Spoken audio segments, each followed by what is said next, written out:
Welcome to Sustainable Sailing and a mostly disastrous day of negative progress. But I'm going to show you the positive bit first, which is Jane's done some work to finish off the dinghy cover. And repair it. The first attempt didn't quite go to plan. The problem was these strange rollocks that the high-field boats have had cut through even where Jane had reinforced it. So she's now made a hole that the rollock goes through and reinforced around it. And she's added a third strap, so we have a strap at the bow underneath, right here at the front. I can't know if we can see it. Oh yes, you can see that one there in front of this, and then there's a second one here somewhere, and the third one towards the back. Can't find that one. having three straps further forward than we did originally. We did have one right at the back here, and it didn't do anything. It just slid off the end. That was the success of the weekend. Hooray. Now let's look at the disaster. This is the pipe that we had riveted into the mast. It is dirty because we've just had a rain shower as we were packing up. And the problem can be summarised as, oh look, this isn't in the mast anymore. This is what we'd riveted in. It's taken all day to get to that point though. And our problem was we've got this hose which just fits inside it. It took ages to find something that would go inside the pipe, and the idea of the hose was to protect the antenna wires from the inside of the rivets. But as we were putting this in, it seemed to knock the pipe off the rivets. You can see some of these rivet holes have got quite significantly enlarged, and so it's not being able to find one, but there definitely are. There's one. We ended up with the pipe sagging, and even when we got this hose inside it, the next problem, and we tried about 5 different ways of achieving it, was how to get the antenna for the Wi-Fi extender in the middle of the mast to enter the middle of the tube and into the middle of the hose pipe.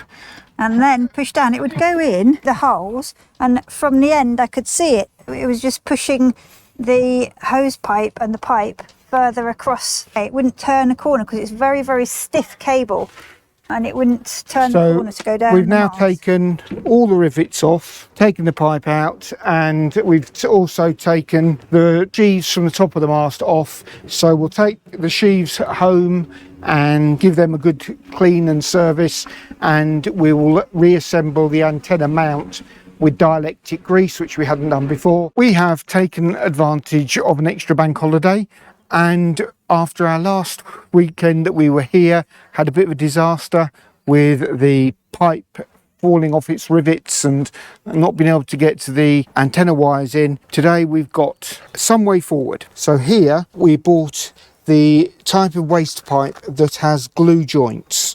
So we have 4 lengths of this pipe with 3 joints all disappeared into the mast, and they're properly glued together so that on the inside they're nice and smooth. There's nothing to hit. We've abandoned the rivets. We have abandoned the idea of the rivets because this plastic pipe isn't strong enough. The rivets just pull through it.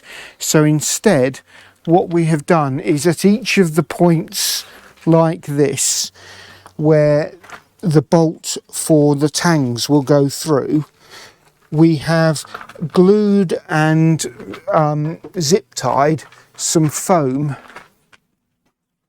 double thickness of foam like this, onto the, as it stands at the moment, the underside of the pipe, so that when the pipe is at this, we've got the wrong way up, when the pipe is resting on this front edge of the mast and we put the bolt in, the bolt traps the pipe into place against this foam. So the foam pads it out so it fills up that gap. Pads the pipe out so that the gap is filled and it's held in rigidly at one. And of course it is more rigid because it's one unit now, one length of pipe. Yes. Not jointed. So 1, 2, 3 places the foam and the bolts hold it rigidly.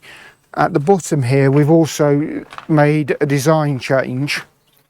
So where the wires are going to end up coming out of the mast, the antenna wires, we have made it so that the plastic tube comes past those points, and here we will cut it so that it exactly ends up resting on the mast foot when that goes back in.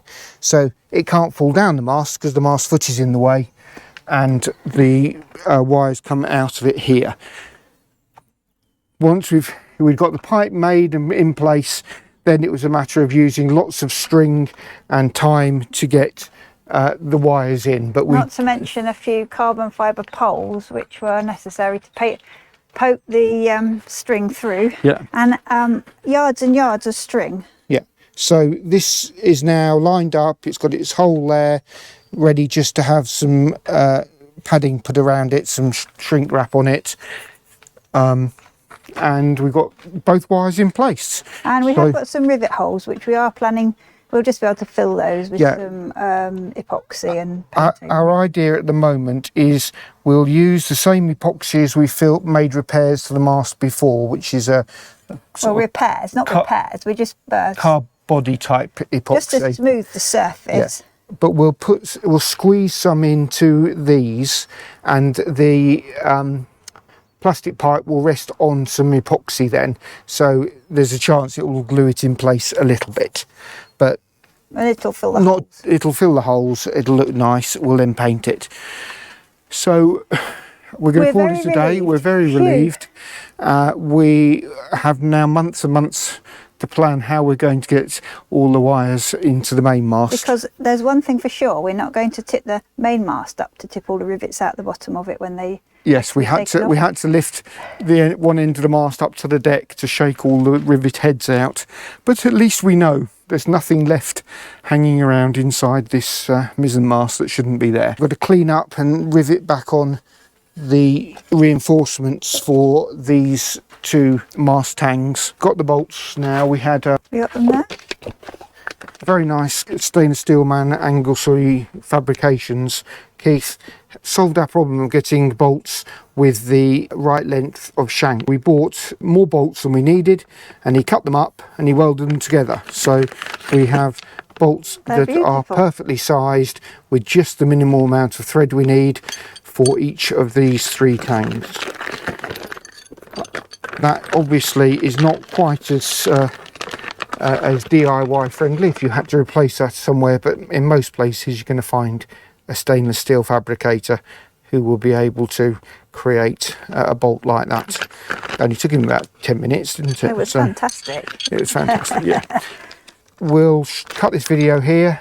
Thanks for watching, and we will see you when we've made a bit more progress on the mizzen mast. Bye.